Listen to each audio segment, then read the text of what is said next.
prédication pour la 11e édition d'Action de grâce de Hervé qui sera assurée par le pasteur Léveillé. Pasteur Léveillé est pasteur de l'église baptiste centrale de Laval. Pasteur Léveillé, la parole est à vous.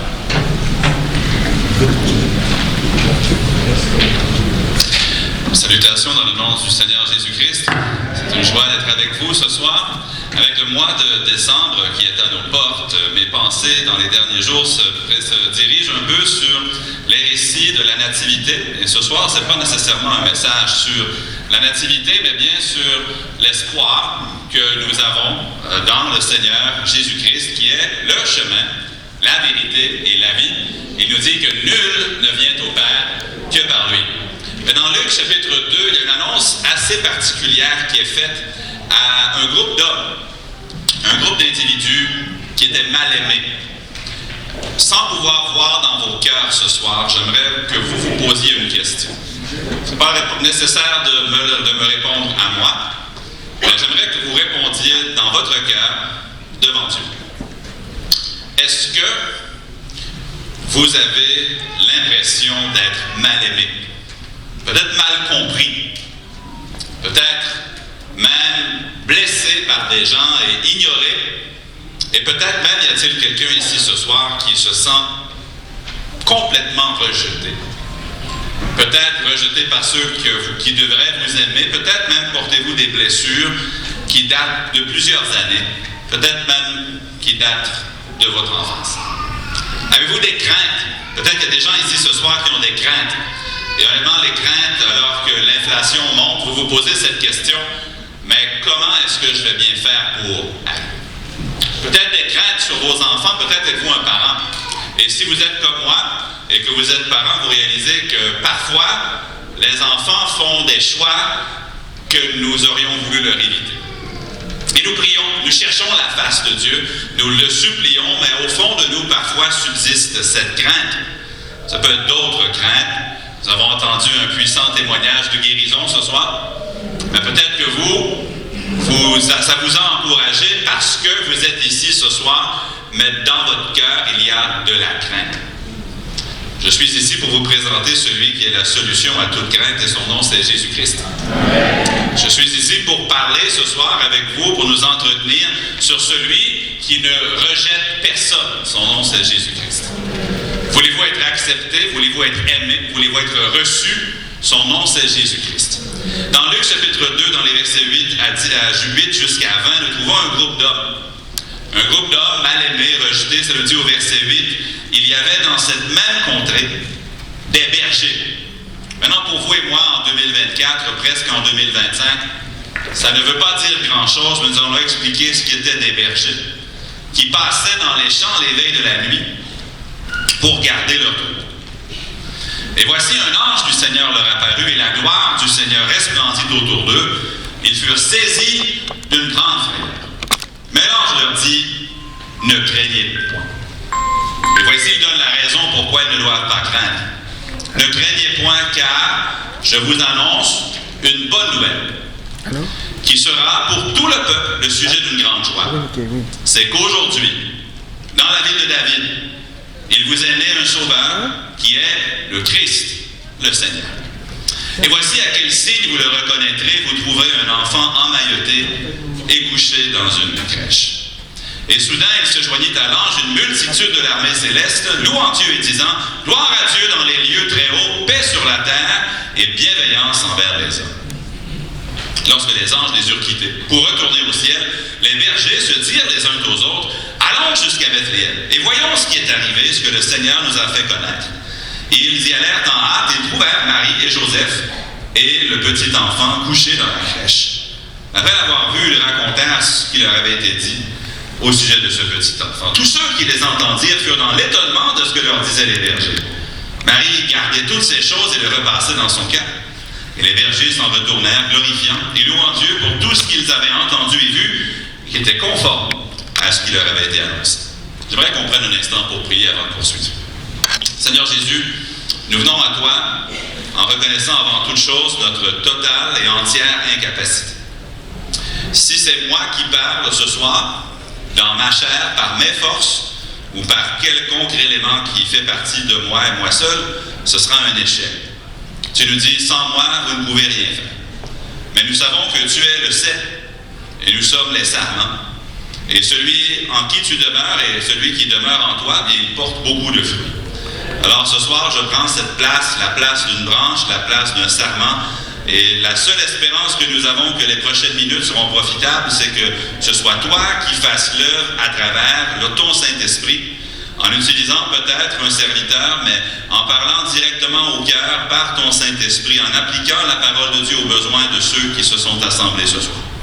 Nos yeux sont fixés sur toi et nous attendons de recevoir de toi ce que toi seul peux donner. Toi seul peux toucher les cœurs. Toi fais ce qui est uniquement possible à un Dieu tout-puissant. C'est ce que je te demande maintenant au nom du Seigneur Jésus. Amen. Les bergers étaient les gens les plus humbles, les plus rejetés de la société.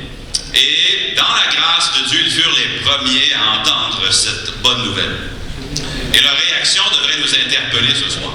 Parce qu'eux, lorsqu'ils l'ont appris, ne l'ont pas gardé pour eux-mêmes, mais ils l'ont partagé avec tous ceux qui étaient disposés à entendre, avec tous ceux qui étaient prêts à écouter. Mais vous, alors que nous avons chanté ce soir de la bonne nouvelle qui est en Jésus-Christ, nous avons entendu les témoignages de ce qu'il peut faire, et le plus grand miracle qui soit, c'est lorsqu'il vient, puis il prend un pécheur qui était sur la route de la destruction et le met sur le chemin de la vie éternelle. C'est celui qui peut le faire. C'est seulement lui qui puisse le faire. Mais ce soir, êtes-vous ici peut-être avec crainte, avec des problèmes insurmontables, des choses qui vont excéder vos forces, qui pourraient excéder votre intelligence et qui vont excéder toutes les sources. J'aimerais qu'on voit premièrement dans les versets 10 et 17 que nous devons cesser de vivre dans la peur. Nous devons cesser de vivre dans la crainte, dans la peur. L'ange leur dit ici, ne craignez point. Maintenant, vous allez me dire, c'est certain qu'il fallait qu'ils leur disent ne craignez point. Moi aussi, si j'étais dans les champs la nuit, ou si j'étais dans une rue de Montréal et je voyais un ange, j'aurais peur. Moi aussi, probablement. Probablement que je serais tellement étonné que ça deviendrait un moment de frayeur. Mais je crois que les bergers, selon ce que nous savons d'eux, avaient au moins 2 autres raisons de vivre dans la crainte. Ils ont au moins 3 raisons de craindre. Peut-être que vous les partagez. Maintenant, évidemment, on peut peut-être pour ce soir éliminer la première, parce que je ne m'attends pas nécessairement à rencontrer un ange dans ma marche ce soir. Je n'ai pas vu d'ange dans le stationnement entre ma voiture et ici. Je ne sais pas si je vais en voir un en sortant, mais ce n'est pas je m'y attends pas nécessairement. Mais, vous savez, ces bergers, ils vivaient à une époque assez difficile. Ça faisait des centaines d'années qu'il n'y avait pas eu un prophète qui avait apporté une parole de la part de l'Éternel. Ils avaient Jean-Baptiste qui était à la porte maintenant, mais ça faisait des centaines d'années qu'il n'y avait pas eu de prophète comme Ésaïe, il n'y avait pas eu de prophète comme David, il n'y avait pas eu de prophète. Et honnêtement, lorsqu'un ange parlait, souvent ce n'était pas nécessairement de bonnes nouvelles. Est-ce que vous avez un ami qui, lorsqu'il vous appelle, c'est toujours des mauvaises nouvelles? Lorsque vous voyez son téléphone, son numéro sur l'afficheur, vous ne voulez pas répondre parce que vous allez vous dire, bon, qu'est-ce qui s'est passé encore? Bon, lorsqu'un ange venait, ce n'était pas toujours des bonnes nouvelles. Si on regarde dans la Bible, je ne vais pas prendre le temps ce soir, dans Genèse 19, les anges se présentent et ce n'est pas des bonnes nouvelles. Dans Exode 12, l'ange, ce n'est pas des bonnes nouvelles. Dans 2 Samuel 24, il y a autre chose qui arrive encore avec un ange et ce n'était pas agréable. Nombre 22, 2 Rois 19. Et lorsqu'un ange apparaissait pour leur parler, bon, pas toujours, mais parfois, souvent, ce n'était pas nécessairement pour donner des bonnes nouvelles. Et tout de suite, l'ange le rassure, il dit, ne craignez point. Il ne dit pas parce que je suis un ange gentil, c'est pas ce qu'il dit. Il ne dit pas, ne craignez point, je suis venu, je viens en paix, c'est pas ce qu'il dit. Il dit, ne craignez point, car je vous annonce une bonne nouvelle. C'est-à-dire qu'ils auraient pu craindre une mauvaise nouvelle.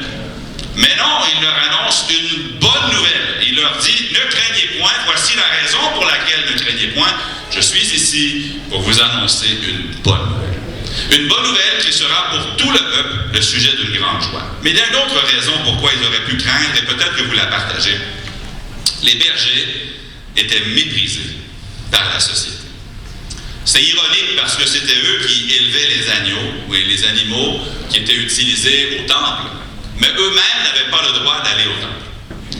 Si elles essayaient eux-mêmes de se présenter au temple, eh bien, ils auraient été chassés, ils auraient été expulsés. On leur a dit, toi, sors d'ici, tu n'as pas ta place ici. C'est ce qu'on leur aurait dit. Est-ce que vous vous êtes déjà trouvé dans une situation de vie où vous vouliez peut-être aller à l'église, mais vous aviez trop honte?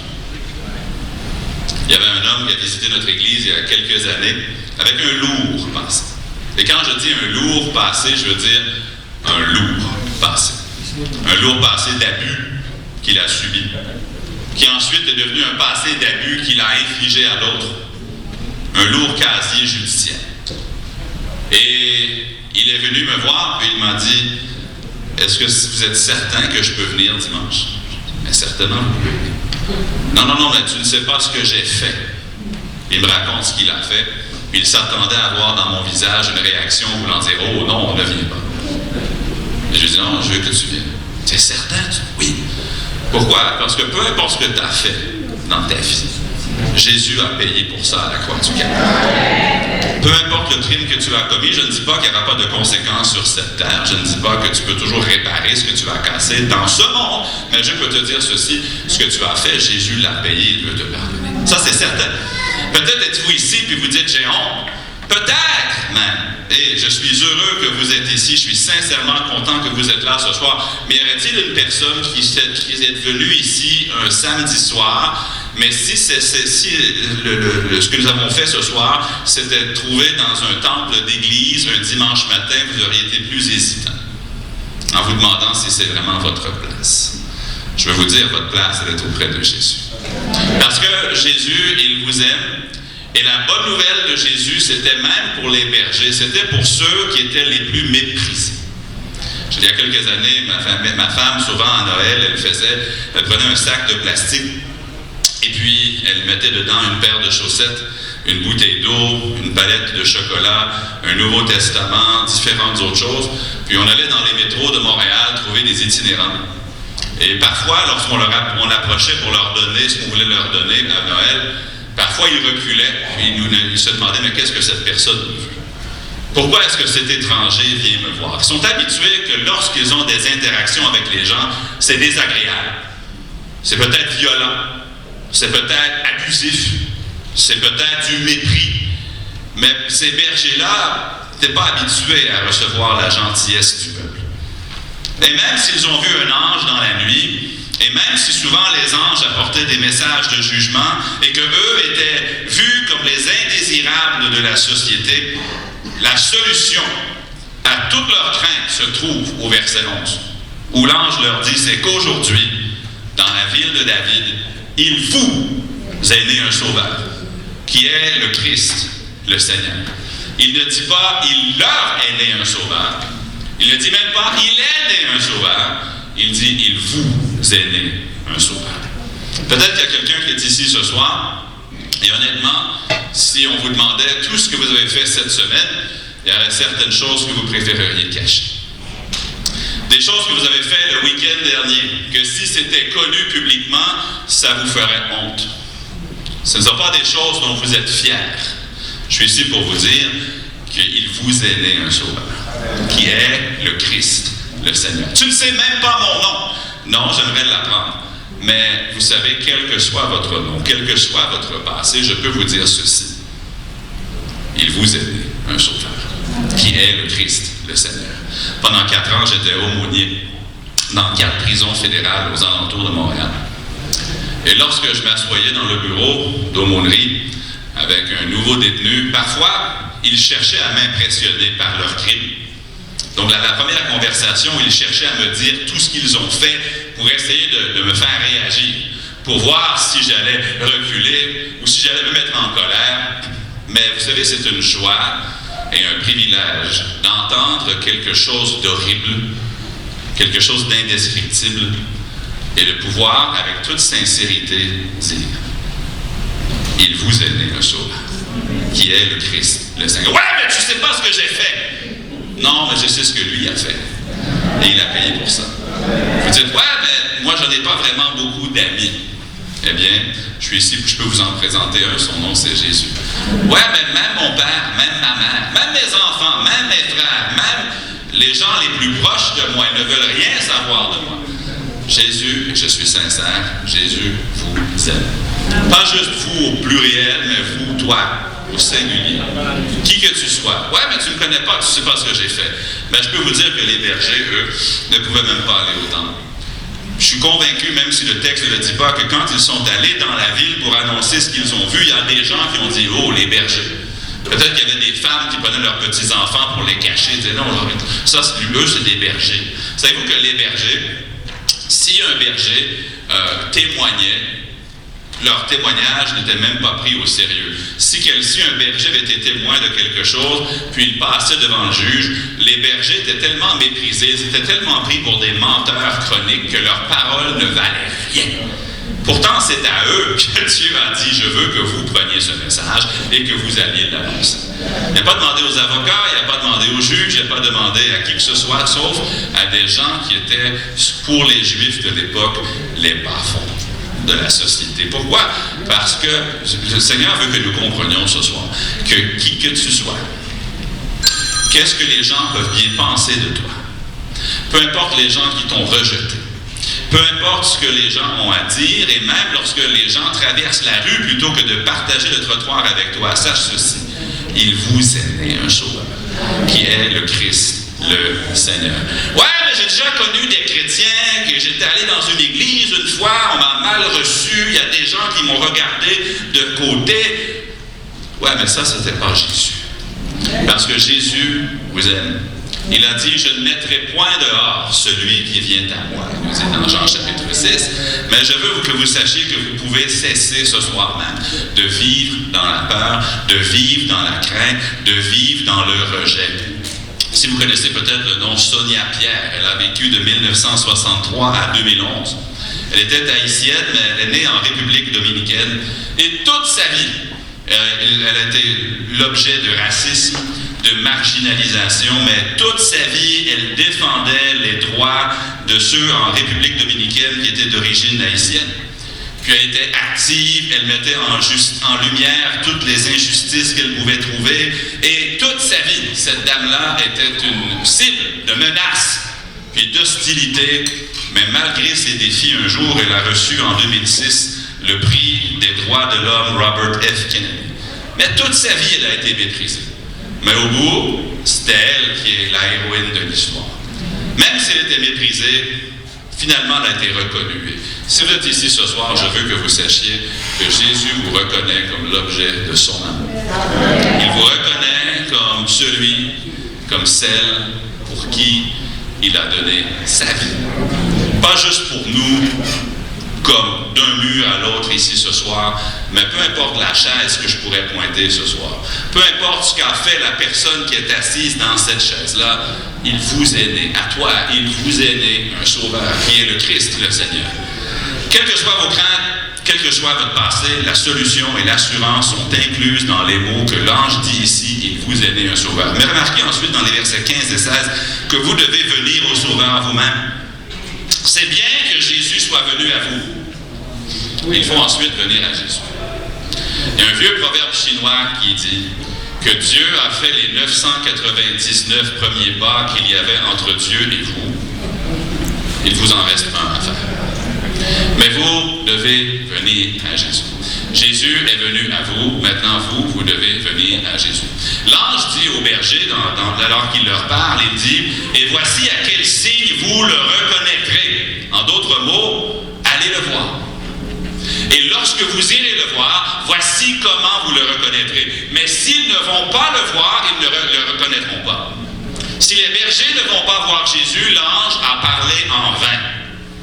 L'ange a décrit Jésus en vain. Il leur a parlé d'un enfant emmailloté dans une crèche en vain si les bergers ne quittent pas la scène pour aller vers Jésus. Jésus est venu vers eux, il est là, il est dans Bethléem, il est à proximité. Mais vous devez venir au Sauveur vous-même. Ah ouais, mais tu sais, moi j'ai grandi dans l'Église. Est-ce que toi, tu es venu à Jésus? Ah, mes parents m'ont emmené à l'Église lorsque j'étais petit. Moi aussi. Dès ma tendre enfance, j'ai grandi dans une bonne église qui prêchait la Bible. Mais le jour est venu où Éric Léveillé a dû choisir pour lui-même de recevoir Jésus-Christ comme son sauveur. Mes parents sont des gens de foi. Si vous appreniez à les connaître, vous les aimeriez. Ce sont des gens fidèles qui aiment Dieu. Mais Dieu n'est le grand-père de personne. J'ai dû le prendre comme mon père, comme mon sauveur. J'ai dû le recevoir pour moi-même. Et les anges, les bergers avaient reçu l'annonce, ils avaient entendu la nouvelle. Ils savaient où était l'enfant, mais il fallait qu'eux aillent vers lui. Dans Jean chapitre 7, Jésus dit, « Si quelqu'un a soif, qu'il vienne et qu'il boive. » Des fois, on se dit, « Ouais, je sais où se trouve l'eau, mais si on ne va pas vers la source, nous, notre soif demeure. Si on ne va pas vers celui qui peut nous désaltérer, qui peut nous abreuver, alors nous continuons à avoir soif. » Il dit, « Celui qui croit en moi, des fleuves d'eau vive couleront de son sein, comme dit l'Écriture. » Un des derniers versets de la Bible nous dit, « Et l'Esprit et l'Épouse disent, viens. » Et que celui qui entend dise, viens. Et que celui qui a soif, vienne. Ma question pour vous, c'est, êtes-vous venus à Jésus? La Bible nous dit que Jésus est venu vers vous. Mais ma question, êtes-vous venus à lui? Où est-ce qu'il attend que vous veniez? Il est là, disponible, tout prêt, à attendre que vous veniez, mais vous n'êtes pas encore venus. Nicky Cruz, c'était un gangster dans la ville de New York, enfin un chef de gang. Sa vie était marquée par la violence, par la haine, par le crime. Il était le chef d'un gang qui s'appelait les Mau Maus à New York. Un jour, un prédicateur du nom de David Wilkerson l'avait approché avec l'Évangile. Cruz l'a rejeté, Cruz l'a menacé, mais le pasteur Wilkerson était persistant. Et un jour, l'Évangile, l'amour de Christ a percé le cœur endurci d'un chef de gang de la ville de New York du nom de Nicky Cruz. Et face à une lutte intérieure, Cruz a courageusement pris la décision de venir à Christ. Il a abandonné sa voie, il a abandonné la haine qui habitait son cœur, la destruction, puis il a accepté Jésus-Christ comme son sauveur. Puis il a trouvé le pardon pour tout ce qu'il avait commis. Sa transformation, vous pouvez la lire dans le livre intitulé « La croix et le poignard », ou en anglais « The Cross and the Switchblade », qui témoigne que peu importe qui vous êtes, peu importe ce que vous avez fait, il vous est né un sauveur, qui est le Christ le Seigneur. Il est venu vers vous, mais êtes-vous venu à lui?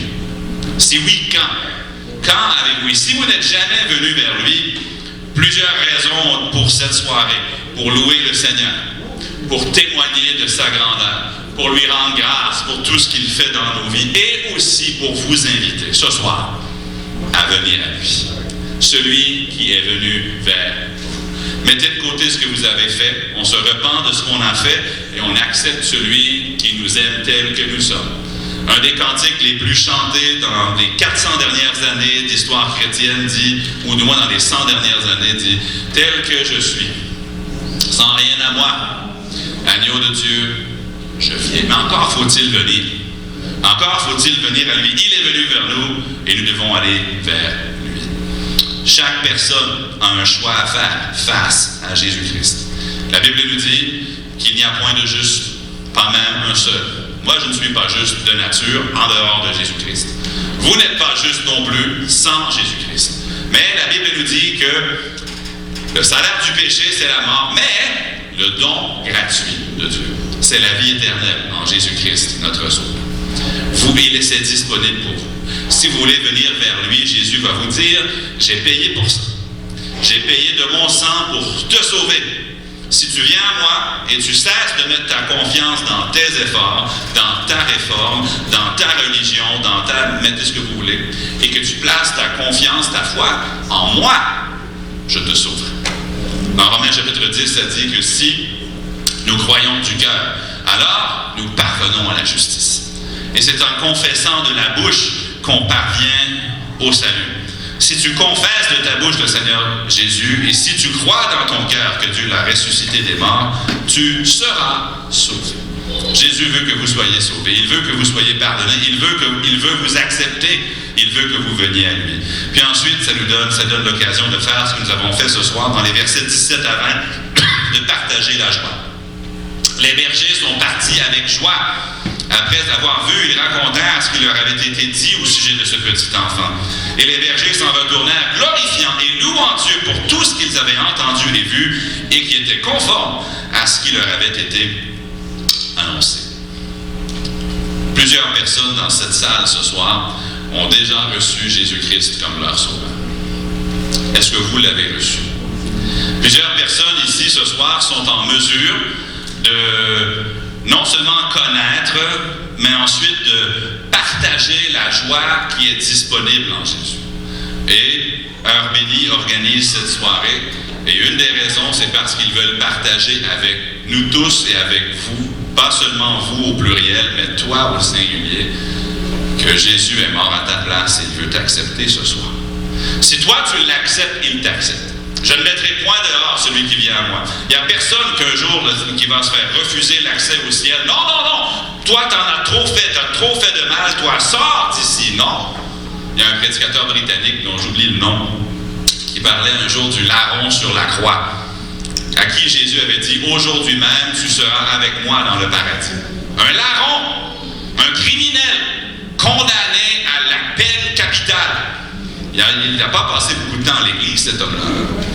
Il n'a pas eu une classe de baptême de 12 mois pour... Non. En fait, je me pose la question, qu'est-ce qu'il a dit lorsqu'il est arrivé au ciel? Si quelqu'un lui dit, qu'est-ce que tu fais ici? La seule chose qu'il savait dire, c'était, le roi sur la croix du milieu m'a dit que je pouvais venir. C'est tout ce qu'il savait. Non, ça ne vient pas de moi, c'est un prédicateur qui avait dit ça, j'avais trouvé ça bien. Mais vous savez, vous n'avez pas à devenir un expert en théologie ce soir, vous n'avez qu'à accepter Jésus. À reconnaître qu'il vous aime et qu'il veut vous recevoir. Reconnaissez que vous avez péché. Admettez-le. Ne le cachez pas, ne vous mentez pas à vous-même et certainement ne mentez pas à Dieu. Il sait toutes choses. Mais reconnaissez aussi que ce qui vous empêche d'être en relation avec lui, c'est que vous n'avez pas encore reçu son pardon en Jésus-Christ. Et si vous n'avez pas reçu, si vous n'êtes pas venu vers Jésus, le Jésus qui est venu vers vous, acceptez-le ce soir. Dites-moi, explique-moi à quoi ça ressemble encore. Admettez que vous avez péché. Admettez-le. Ça ne sert à rien de le cacher, Dieu sait toutes choses. Le juste juge sait tout. Mais ensuite, admettez qu'il est venu pour vous. Placez votre confiance non en vous-même, mais en lui qui a versé son sang pour payer pour tous vos péchés et qui est ressuscité des morts pour vous offrir ce qu'il avait acquis pour vous. Et demandez-lui, Seigneur, le mieux que je sache comment. Ce soir, je te demande de me sauver. Je te demande de me pardonner mes péchés. Ma confiance est en toi. Je te reçois comme mon sauveur. Parce qu'il vous est né un sauveur, qui est le Christ, le Seigneur. Prions. Père Céleste, j'aimerais te louer pour le salut qui est disponible pour tous en Jésus-Christ. Le verset le plus connu, sans doute, de la Bible nous dit « Car Dieu a tant aimé le monde, le cosmos, le monde entier, tous les habitants de cette planète, y inclut chaque individu qui est ici ce soir. Car Dieu a tant aimé le monde qu'il a donné son Fils unique, afin que quiconque, bonne personne aux yeux des hommes, mauvaise personne, criminel, berger, roi, entre les deux, afin que quiconque croit en lui ne périsse pas, mais qu'il ait la vie éternelle. Je prie pour celui ou celle ce soir, qui jusqu'à présent n'a jamais reçu Jésus-Christ, n'est jamais venu vers le Sauveur qui est venu vers nous. Je prie que ce soir soit le jour où nous puissions nous réjouir avec eux qu'ils ont mis leur confiance en Jésus. Et Seigneur Jésus, je prie, donne le courage et la conviction à chacun et chacune pour faire ce que tu veux qu'il fasse. Et je le prie dans le nom du Seigneur Jésus. Amen. Je vais demander de faire quelque chose, vous n'êtes peut-être pas habitués. Je vais demander de juste soit fixer le sol devant vous, regardez pas autour, peut-être fermer les yeux si ça peut vous aider, ou regardez en bas. Et l'objectif ici, c'est que personne ne se sente visé, que personne ne se sente regardé par ceux qui sont autour d'eux. J'ai une question pour vous. Est-ce qu'il y a quelqu'un, même une personne ici ce soir, qui dirait, et même si je savais votre nom, je ne vais pas vous pointer du doigt, je ne vais pas dire hey, la personne en bleu ou la personne en blanc, non. Je ne vais pas vous identifier d'aucune façon, mais j'aimerais me rappeler de vous en priant, par exemple. Est-ce qu'il y a même une personne qui dirait, juste avec la main levée rapidement, on pourrait la baisser après, moi je n'ai jamais jusqu'à présent reçu Jésus-Christ comme mon sauveur. Quelqu'un qui donnerait ce témoignage, je ne suis pas certain, certaine ou encore, je n'ai jamais reçu Jésus-Christ comme mon sauveur. Mais j'aimerais le recevoir. Quelqu'un qui est juste la main levée donnerait ce témoignage, j'aimerais le recevoir comme mon sauveur, qui que ce soit. J'ai vu une main qui s'est levée, puis qui est descendue jusqu'à quelqu'un d'autre qui voudrait dire, j'aimerais recevoir Jésus. Mais ce que je vais vous demander, regardez par ici, il y a une petite carte ici que notre frère Edgar Saint-Félix a à l'arrière lorsque vous quitterez. C'est une carte qui s'appelle Nouveau départ. Puis à l'arrière, vous avez des versets qui vont vous expliquer comment vous pouvez avoir la vie éternelle. Mais aussi, il y a un code QR. Scannez-le. Il y a une vidéo d'environ 5 minutes que vous allez voir qui vous explique encore ce que Jésus-Christ a fait pour vous. Mais avant de partir, s'il y a un doute dans votre esprit qui subsiste quant à si vous avez reçu Jésus comme votre sauveur, parlez à n'importe quel membre d'Heure Bénie. Parlez à n'importe qui ou une autre personne ici ce soir qui connaît Jésus. Et quelle joie ce serait de pouvoir vous expliquer par la parole de Dieu comment vous pouvez quitter ici ce soir avec le plus grand cadeau qui soit, c'est-à-dire le pardon des péchés en Jésus-Christ. Merci de m'avoir écouté.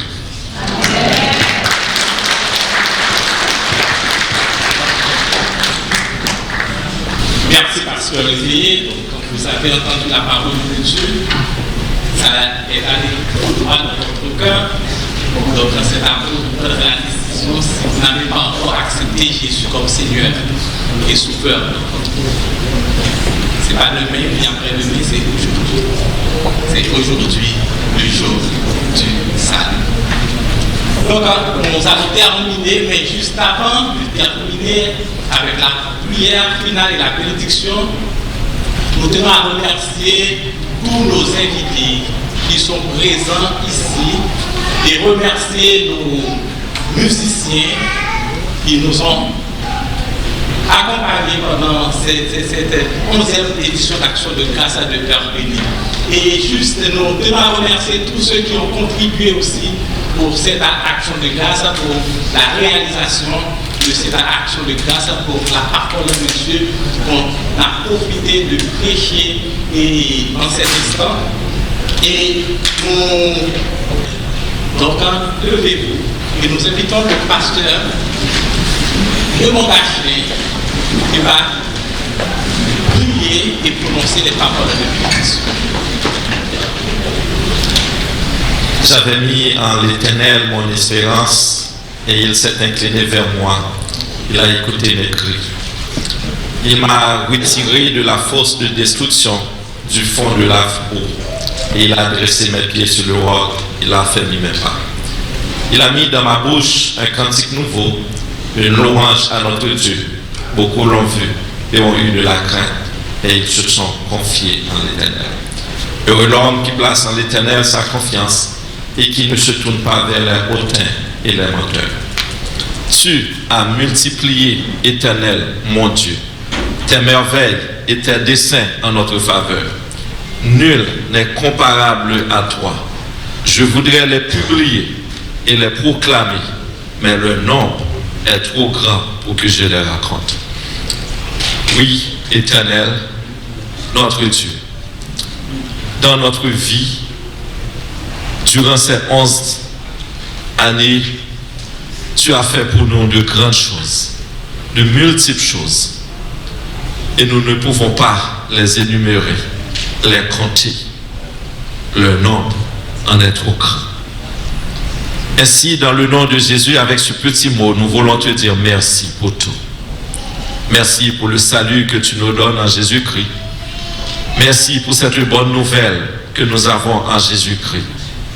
Merci pour le salut. Merci pour ta grâce. Merci pour le chemin que tu as parcouru avec nous, avec Heure Bénie. Et merci pour le projet que tu as pour ce groupe, tes enfants. Merci pour tout ce que tu as accompli dans notre vie. Accorde-nous ta grâce chaque jour, Seigneur, de mettre en application ta parole, de vivre pour toi, de marcher avec toi et de vivre dans la sanctification avec toi. Parce que tu viendras chercher une église sanctifiée, une église sauvée. Merci pour tout ce que tu as accompli dans notre vie durant ces 11 années. Et merci pour chacun de nous, Seigneur, dans notre vie personnelle, pour les témoignages, pour les guérisons, pour le travail, pour la santé, pour les enfants, Seigneur Dieu Tout-Puissant, que tu as béni pas mal de familles. nous te disons merci. Merci pour nos enfants. Merci pour nos femmes. Merci pour nos maris. Merci pour toute la famille. Et merci pour cette grande famille qui sont des sauvés en Jésus-Christ. Nous te disons merci et nous disons action de grâce à toi et à toi seul. Bénis chacun de nous, pourvois à nos besoins, réponds à nos prières et accorde-nous ta grâce, Seigneur, de t'accepter en Jésus-Christ. Car sans toi, nous ne pouvons rien faire. Et merci de ce que toi-même, tu t'es descendu jusqu'à nous, Seigneur. Et maintenant, accorde-nous ta grâce d'accepter ta parole, de venir vers toi. Merci pour tout ce que tu as accompli dans notre vie. Au nom du Père, du Fils et du Saint-Esprit. Maintenant que la grâce de notre Seigneur Jésus-Christ, l'amour du Dieu le Père, la douce communion intime du Saint-Esprit, reste et demeure sur chacun de nous, non seulement pour ce soir, mais jusqu'au grand matin de l'éternité. Amen. Soyez bénis et bonne action de grâce. Merci, que ton nom soit exalté. Seigneur. J'aimerais, avant de vous laisser, vous inviter à être avec nous chaque vendredi. Chaque vendredi, nous prions ensemble, nous partageons la parole ensemble. Et je sais que chaque semaine, c'est un peu fatigant pour vous. Mais si vous voulez prendre seulement 2 heures, c'est à 10 heures après, nous commençons à 10 heures pour terminer exactement à minuit. Ce sont des moments vraiment bénissants. Je vous invite à être avec nous. Nous avons aussi notre chaîne YouTube, Heure Bénie. Quand vous êtes chez vous, montez sur votre téléphone, écrivez Heure Bénie. Et puis vous allez voir les différents messages que nous avons partagés ensemble. C'est vraiment bénissant. Je vous invite à être avec nous. Merci.